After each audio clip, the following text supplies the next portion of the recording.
इस काल ब्रह्म के लोक में कोई जीव सुखी नहीं है। हाहाकार मची है। निर्धन कहता है धनवासी सुखी, धनवान कह राजा को सुख भारी, राजा कह इंद्र सुखी, इंद्र कहे सुखी है त्रिपुरारी।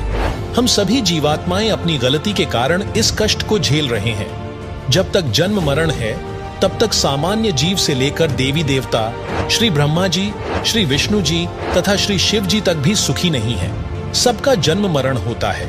श्री देवी पुराण सचित्र मोटा टाइप केवल हिंदी गीता प्रेस गोरखपुर से प्रकाशित के 3रे स्कंध में पृष्ठ 123 पर श्री विष्णु जी स्वयं कह रहे हैं कि हमारा तो जन्म मरण होता है, हम अविनाशी नहीं हैं। तो वहीं श्रीमद्भगवत गीता अध्याय 18 के श्लोक 62 में गीता ज्ञान दाता ब्रह्म ने कहा है कि हे अर्जुन, तू सर्वभाव से उस परमेश्वर परमक्षर ब्रह्म की शरण में जा, उसकी कृपा से तू परम शांति को और सनातन परम धाम को प्राप्त होगा।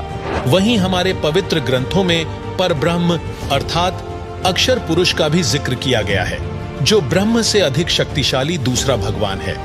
तो चलिए सृष्टि रचना के इस दूसरे पार्ट में हम सृष्टि रचना से जुड़े कुछ अन्य प्रश्नों के जवाब जानते हैं, जिनके विषय में आध्यात्मिक ज्ञान से जुड़ा प्रत्येक व्यक्ति जानना चाहता है। सवाल नंबर 1, परब्रह्म कौन है? उसके लोकों की रचना कैसे हुई? किस प्रकार से अक्षर पुरुष के 7 शंख ब्रह्मांड अस्तित्व में आए? क्या वहां भी काल लोक की तरह ही सृष्टि है? दर्शकों, हमारे पवित्र ग्रंथों में वर्णित परब्रह्म या अक्षर पुरुष दूसरा भगवान है। वह केवल 7 शंख ब्रह्मांडों का स्वामी है। जब कबीर साहिब ने अपने पुत्र अचिंत से सृष्टि रचने के लिए कहा था, तो अचिंत ने अपनी शब्द शक्ति से अक्षर पुरुष की उत्पत्ति की और कहा कि मेरी सृष्टि रचना में मदद करना। लेकिन वह सतलोक में बने मानसरोवर में जाकर सो गया, क्योंकि वहां सांसों से शरीर नहीं है। कबीर परमेश्वर ने बताया है कि परब्रह्म ने अपने कार्य में गफलत की, क्योंकि यह मानसरोवर में सो गया, तथा जब परमेश्वर ने उस सरोवर में अंडा छोड़ा तो अक्षर पुरुष ने उसे क्रोध से देखा। इन दोनों अपराधों के कारण परमात्मा ने परब्रह्म को भी 7 शंख ब्रह्मांडों सहित सतलोक से बाहर कर दिया। इसके अलावा अक्षर पुरुष अपने साथी ब्रह्म की विदाई में व्याकुल होकर परमपिता कबीर परमेश्वर की याद भूलकर उसी को याद करने लगा, तथा सोचा कि क्षर पुरुष अर्थात ब्रह्म तो बहुत आनंद मना रहा होगा, वह स्वतंत्र राज्य करेगा। मैं पीछे रह गया तथा अन्य कुछ आत्माएं जो परब्रह्म के साथ 7 शंख ब्रह्मांडों में जन्म मृत्यु का कर्मदंड भोग रही हैं, उन हंस आत्माओं की विदाई की याद में खो गईं, जो ब्रह्म काल के साथ 21 ब्रह्मांडों में फंसी हैं, तथा पूर्ण परमात्मा सुखदाई कबीरदेव की याद भुला दी। परमेश्वर कबीरदेव के बार बार समझाने पर भी उनकी आस्था कम नहीं हुई। वहीं परब्रह्म ने सोचा कि मैं भी अलग स्थान प्राप्त करूं तो अच्छा रहे। यह सोचकर राज्य प्राप्ति की इच्छा से परब्रह्म सारनाम का जाप प्रारंभ कर दिया। इसी प्रकार अन्य आत्माएं जो परब्रह्म के 7 शंख ब्रह्मांडों में फंसी हैं, ने सोचा कि वे जो ब्रह्म के साथ आत्माएं गई हैं, वे तो वहां मौज मस्ती मनाएंगे, हम पीछे रह गए। पर ब्रह्म के मन में यह धारणा बनी कि क्षर पुरुष अलग होकर बहुत सुखी होगा। यह विचार कर परब्रह्म ने अंतरात्मा से भिन्न स्थान प्राप्ति की ठान ली। पर ब्रह्म ने हठ योग नहीं किया, परंतु केवल अलग राज्य प्राप्ति के लिए सहज ध्यान योग विशेष कसक के साथ करता रहा। अलग स्थान प्राप्त करने के लिए पागलों की तरह विचरने लगा, खाना पीना भी त्याग दिया।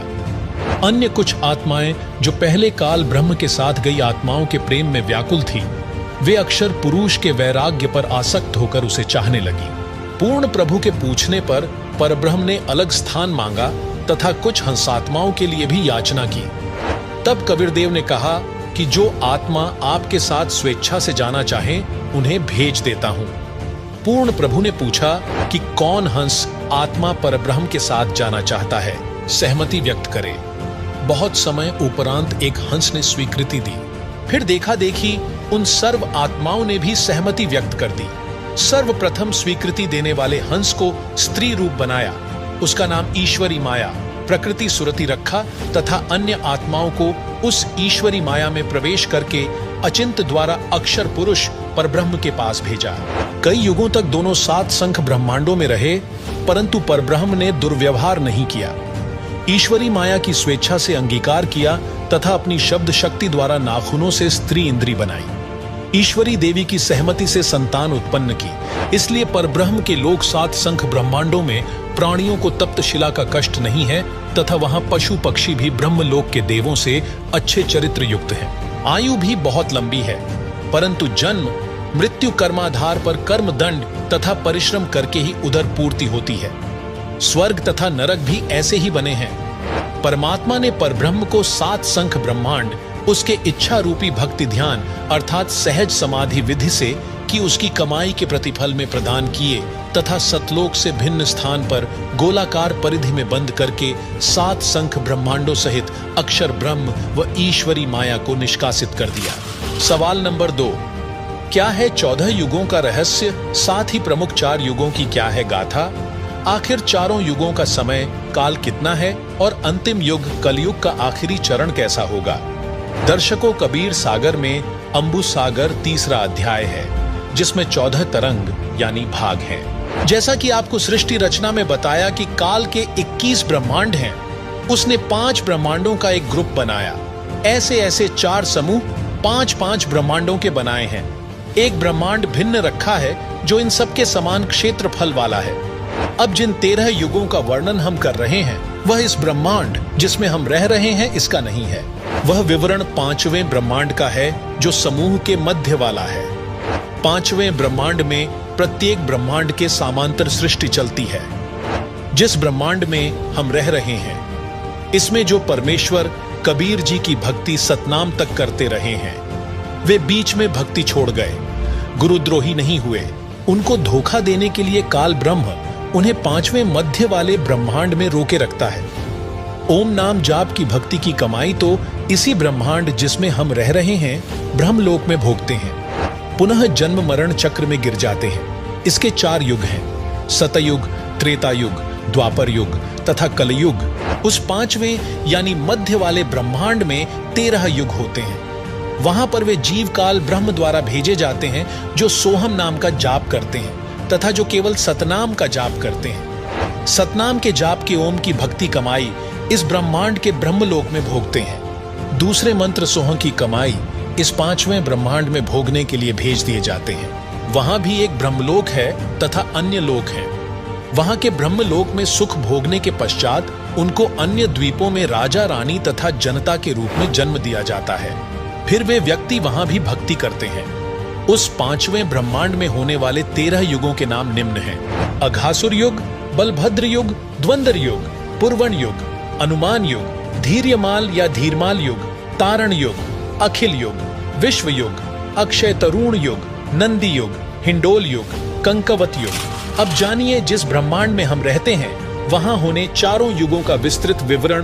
पहला सतयुग, इस युग की अवधि 17,28,000 वर्ष है, जिसमें मनुष्य की आयु प्रारंभ में 10 लाख वर्ष होती है, अंत में 1 लाख वर्ष होती है। तो वहीं मनुष्य की ऊंचाई 21 हाथ यानी लगभग 100 से 150 फुट होती है। दूसरा त्रेता युग, इस युग की अवधि 12,96,000 वर्ष होती है, जिसमें मनुष्य की आयु प्रारंभ में 1 लाख वर्ष होती है, अंत में 10,000 वर्ष होती है। वहीं मनुष्य की ऊंचाई 14 हाथ यानी लगभग 70 से 90 फुट होती है। द्वापर युग, इस युग की अवधि 8,64,000 वर्ष होती है, जिसमें मनुष्य की आयु 10,000 प्रारंभ में होती है और अंत में 1,000 रह जाती है। वहीं मनुष्य की ऊंचाई 7 हाथ यानी 40 से 50 फुट होती है। कलयुग, इस अंतिम युग की अवधि 4,32,000 वर्ष होती है, जिसमें मनुष्य की आयु 1,000 वर्ष से प्रारंभ होती है, अंत में 20 वर्ष रह जाती है तथा ऊंचाई 3.5 हाथ यानी 10 फुट होती है, अंत में 3 फुट रह जाती है। अब सुनिए संत रामपाल जी महाराज के मुखारबिंद से सत्संग और जानिए कलयुग के अंत में क्या होगा। 10वां अवतार और आवेगा निकलंक नाम तय, कलयुग के एंड में, कलयुग के अंत में। और उस समय ये कृत घनी प्राणी हो जाएंगे, सभी भक्ति से दूर होंगे, व्यभिचारी, मांसाहारी और जालिम जुल्म बेहया, कोई शर्म नहीं रहेगी, कोई लाज नहीं रहेगी। सरेआम दुष्कर्म करा करेंगे, बिल खोद करा करेंगे, कच्चा आहार करा करेंगे। एंड ऑफ द कलयुग में जमीन उपजाऊ नहीं रहेगी, 4.5 फुट तक जमीन का उपजाऊ अंश खत्म हो जाएगा। यानी 3 हाथ, लगभग 4.5 फुट तक उपजाऊ अंश जमीन का समाप्त हो जाएगा। कोई भी फलदार वृक्ष नहीं उगेंगे, ना कोई फसल होया करेगी, और वर्षा नहीं होया करेगी। प्रदूषण इतना हो जाएगा कि वर्षा ऐसे होगी जैसे ओस गिरा करे, और सभी प्राणी कच्चा ही गोश्त मांस खाया करेंगे। उस समय लास्ट ऑफ द कलयुग, एंड ऑफ द कलयुग में, कलयुग के अंत में 20 वर्ष की आयु मनुष्य की रह जाएगी, मानव की। और उसमें से 5 खंड बताए हैं सूक्ष्म वेद में, यानी 15 वर्ष की आयु में जन्म भी हो लेगा, जवान भी हो लेगा, और गर्भारी भी हो लेगा, और मृत्यु को भी प्राप्त हो लेगा। 5 वर्ष की लड़की को संतान होनी प्रारंभ हो जाया करेगी, और सभी प्राणी बहुत ठगने से हो जाएंगे। 1.5-2 फुट के आसपास इनका कद रह जाओ। उस समय ये कृत घनी प्राणी इतने हो जाएंगे, बहुत घने। उस समय कुछ एक पुण्यात्मा रहेंगी जो तब भी भगवान से डरने वाली होंगी। वो होंगे ऐसे ही मांसाहारी भी होंगे, लेकिन जगह भगवान की अवश्य होगी। वो कौन होंगे? जो अब इस कलयुग में, अब ये भगवान का मार्ग हजारों वर्षों तक चलेगा। जो पुण्यात्मा इस मार्ग पर लगेंगी, भक्ति करेंगी और आजीवन मर्यादा में रहे, वो तो सतलोक चले जाएंगे। और जो जिनके पैर फिसल गए, नहीं पार हो पाए, वो फिर ऐसे इस कलयुग में मनुष्य के जन्म प्राप्त करते रहेंगे। इतने दयालु हैं ये परमात्मा। लेकिन मनुष्य जीवन में कौन सा ये प्राणी सुखी होगा? तो उस समय क्या होगा कि निकलंक नाम का एक अवतार आवेगा। वो कौन होगा? राजा हरिश्चंद्र की आत्मा होगी। राजा हरिश्चंद्र जी जो सतयुग में एक महान आत्मा सुप्रसिद्ध हुए, ऐसे दानवीर थे, ऐसे धर्मात्मा थे, ऐसे सत्यवादी थे कि उन्होंने अपने वचन के ऊपर राज त्याग दिया था।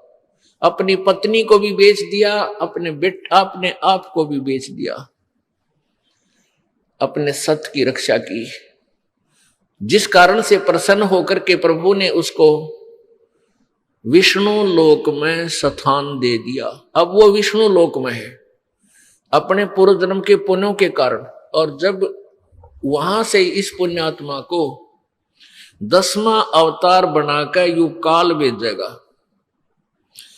यो गीता जी में कहता है कि मैं अपने अंश अवतार रचता हूं और फिर उनमें प्रवेश करके सारा काम करता हूं। इसलिए गीता जी अध्याय नंबर 4 के श्लोक नंबर 5 और 9 में कहा कि अर्जुन, तेरे और मेरे बहुत जन्म हो चुके हैं, तू नहीं जानता, मैं जानता हूं। फिर कहता है 9वें श्लोक में कि मेरे जन्म और कर्म अलौकिक हैं। अब कर्म कैसे अलौकिक हैं? श्री कृष्ण में प्रवेश करके महाभारत करवा दी, युद्ध करवाया। ओहो, परशुराम का जन्म दिया, परशुराम में प्रवेश करके अक्षत्रियों को मार डाला और पाप परशुराम का रख दिए सारे। ऐसे ही राजा हरिश्चंद्र जी को निकलंक नाम से संभल नगरी में विष्णु दत्त शर्मा के घर पे इसका जन्म होगा 10वें अवतार का। 10वां अवतार जो होगा संभल नगरी में, और विष्णु दत्त शर्मा नाम का एक ब्राह्मण होगा, उसके घर पे जन्म होगा। और वो विशेष अलग से ही वैरायटी का बालक होगा। उसका उन अन्य से तगड़ा शरीर होगा, क्योंकि वो स्पेशल भेज रखा होता है तो। और उसकी लंबी तलवार होगी। इन कृतघ्नी प्राणियों को ऐसे काटेगा नु जैसे या करेन गेहूं काटा करे, ऐसे काटेगा नु बुरी तरह इनको खत्म करेगा।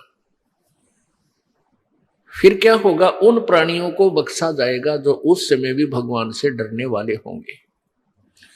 इतना प्रदूषण उस समय क्या होगा, फिर परमात्मा अपनी मेहर से, पुण्यात्मा एक तो परमात्मा ने विधान बना के छोड़ दिया, तो विधान जो भगवान ने बनाया है उसके ऊपर ये साइंटिस्ट अपना अनुभव करके थोड़ी रिसर्च कर लेते हैं और फिर वो भगवान को रिजेक्ट करना प्रारंभ कर देते हैं। ये इनकी महाभूल है।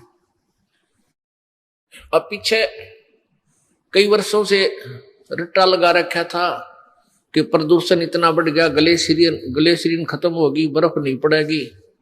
अरे कई इतनी बर्फ गिर दी बिना गिनती की, वो न्यो का न्यो प्रदूषण है, न्यो का न्यो सारा सौदा है, डूंडा उठा दिया। तो भगवान की अपनी विट्टो पावर न्यारी है। तो क्या होगा, कलयुग के एंड में इन सभी को नाश करेगा, ऐसी दुष्ट आत्माओं को काटा जाएगा, खत्म करेगा। उसके बाद जो पुण्य उस समय थोड़ी बहुत आस्था भगवान की जिनमें होगी वो शेष बचेंगे। फिर बहुत जबरदस्त वर्षा होगी और वो पहले वर्षा प्रारंभ होगी बहुत ज्यादा, वो व्यक्ति वहां से खिसक जाएंगे, मैदानी स्थान छोड़कर पहाड़ों पर चले जाएंगे। बहुत सैकड़ों फुट पानी पूरी पृथ्वी पर हो जाएगा और फिर बहुत समय तक ये पानी धीरे धीरे ये जल सूखना शुरू होगा और जो जमीन का अनउपजाऊ अंश था वो जल के कारण ऊपर आ जाएगा और फिर धीरे धीरे वो सूखेगा, सारा पानी जल सूख के फिर उसमें जंगल हो जाएगा, पूरी पृथ्वी पर वन हो जाएगा, पेड़ पौधे बहुत ज्यादा उग जाएंगे और फिर पर्यावरण का परिवर्तन फिर होगा। वन जो है ऑक्सीजन छोड़ते हैं पेड़ और कार्बन डाइऑक्साइड वायु से लेकर के पुनः पूरे वायुमंडल को शुद्ध कर देंगे। फिर उन शेष बचे हुए प्राणियों के घर पर जो बालक होंगे वो उल्टे होंगे। उल्टे कैसे? माता पिता तो 2.5 फुट के और बेटा बेटी हो जाएंगे 4-4, 5-5 फुट के, फिर धीरे धीरे बढ़ना शुरू होगा।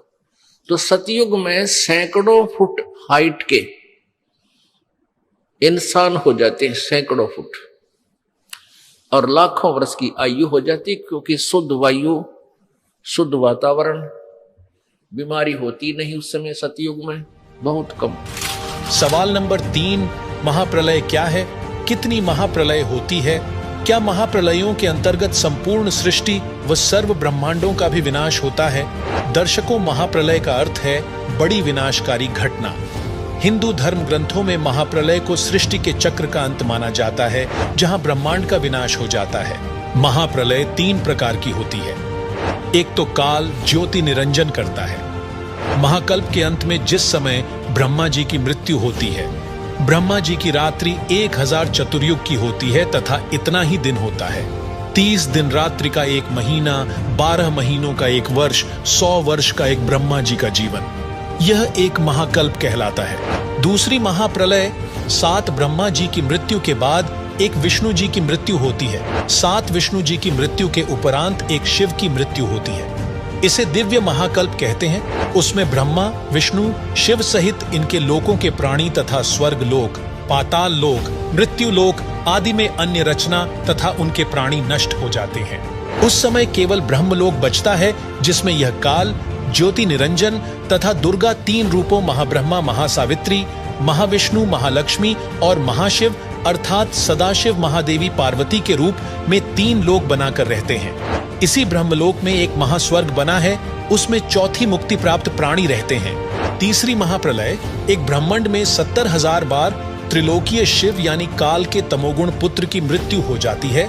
तब एक ब्रह्मांड की प्रलय होती है तथा ब्रह्मलोक में 3 स्थानों पर रहने वाला काल महाशिव अपना महाशिव वाला शरीर भी त्याग देता है। इस प्रकार यह एक ब्रह्मांड की प्रलय अर्थात तीसरी महाप्रलय हुई तथा उस समय एक ब्रह्मलोकीय शिव काल की मृत्यु हुई तथा 70,000 त्रिलोकीय शिव काल के पुत्र की मृत्यु हुई अर्थात एक ब्रह्मांड में बने ब्रह्मलोक सहित सर्वलोकों के प्राणी विनाश में आते हैं। इस समय को परब्रह्म अर्थात अक्षर पुरुष का एक युग कहते हैं। इस प्रकार गीता अध्याय 8 श्लोक 16 का भावार्थ समझना चाहिए। अब जानिए ब्रह्मा, विष्णु, शिव, ब्रह्म और परब्रह्म की आयु।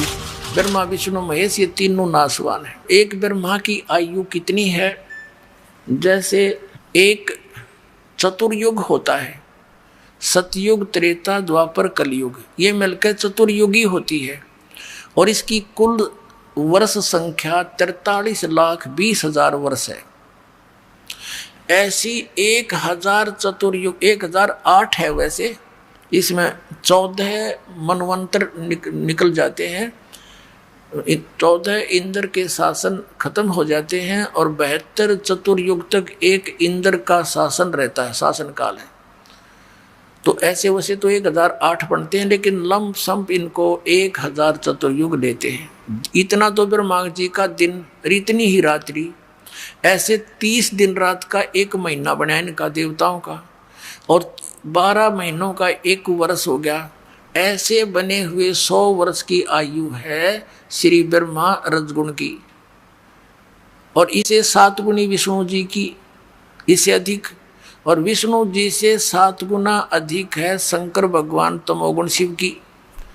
और जब 70,000 बार ये तमोगुण शंकर भगवान की मृत्यु हो लेगी, तब एक ब्रह्मांड का विनाश होगा और इस सरपुरुष का नाश होगा इस काल का।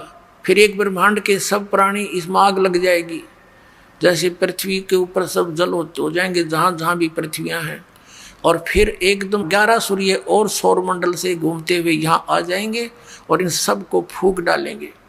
तो ऐसे पृथ्वी तत्व को जल तत्व ग्रहण करेगा, खत्म करेगा, ग्रास लेगा।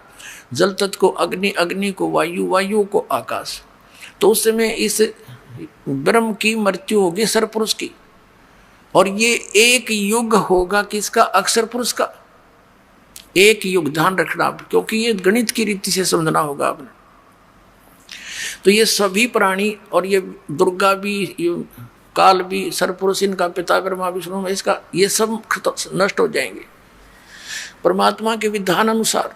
ये एज इट इज प्राणी सब ऊपर को उठ जाएंगे एकदम। जीवात्मा मरती नहीं, लेकिन उसमें पीड़ा बहुत होती है जब अग्नि लगती है, इसमें सब बुरा हाल हो जाता है। फिर ये ऊपर उठ जाएंगे, ये 5 तत्व यही रह जाएंगे, घूमते रहेंगे सूक्ष्म रूप में। ये ऊपर दूसरे ब्रह्मांड में चले जाएंगे, वहां जाकर फिर दोनों का, दुर्गा और काल का युवा शरीर बन जाएगा। उसके बाद ये अपना फिर ग्रस्त कर्म से या वचनों से फिर धीरे धीरे अपनी सृष्टि वहां दूसरे ब्रह्मांड में प्रारंभ करते हैं। ऐसे चलता है। तो हमने लेना है समय। तो ये जो 70,000 बार त्रिलोक की शिव की मृत्यु हुई, ये एक बार इस काल की मृत्यु हुई। इसके जन्म और कर्म कैसे अलौकिक हैं। ये किस अपने आप को अजन्मा क्यों कहता है? यहाँ मर गया, वहाँ परमात्मा के विधान अनुसार इसकी फिर दोबारा युवा शरीर दोनों का हो जाता है, दुर्गा का और इस काल का। लेकिन जन्म मृत्यु है इसकी। उसके बाद ये एक युग हो गया अक्षर पुरुष का। अब ऐसे 1000 युग का दिन अक्षर पुरुष का, इतनी ही रात्रि, 30 दिन रात का फिर एक महीना हो गया, और 12 महीने का ऐसे उसका एक वर्ष बना। ऐसे जो इस गिनती से, इस रीति से जो उनके एक युग बना, 12 महीनों का एक वर्ष हुआ, और 100 वर्ष की आयु होगी अक्षर पुरुष की, उसका भी नाश होगा। फिर देख कितनी लंबी आयु है। 70,000 बार शिव मर लेगा, एक ब्रह्म की मृत्यु होगी, वो युग होगा इस काल का, इस अक्षर पुरुष का एक युग होगा। और ऐसे 1000 युग का दिन, इतनी रात्रि, और फिर 30 दिन रात का महीना, 12 महीने का एक वर्ष, और 100 वर्ष की आयु अक्षर पुरुष की, और फिर भी मृत्यु होगी। इसलिए इसको अक्षर भी लिखकर नासवान कहा गया है। एती उम्र बुलंद मरेगा अंतरे, क्यों? क्योंकि सतगुरु लगे न कान न भेंटे वो संतरे। ओए होए, इतनी लंबी उम्र भी होगी तो भी तेरी अंत में मृत्यु होगी। कारण क्या है कि तुझे वो तत्वदर्शी संत नहीं मिले, और मिले तो तुमने मानी नहीं। जैसे पहले परमात्मा के मिले किनको? आदरणीय धर्मदास साहिब जी को, आदरणीय मलुकदास साहिब जी को, आदरणीय नानक साहिब जी को, आदरणीय दादू साहिब जी को, आदरणीय गरीबदास साहिब जी गांव छुड़ानी जिला दद्दर हरियाणा वाले को, आदरणीय घीसा दास जी गांव खेकड़ा जिला मेरठ उत्तर प्रदेश वाले को। इन्होंने वही डंडोरे पीटे थे, पर मानना नहीं कोई। उनके जाने के बाद ग्रुप जरूर बन गए उनके पीछे, लेकिन उन्होंने क्या बोला था अपनी वाणी में उसके निकट भी नहीं कोई समाज।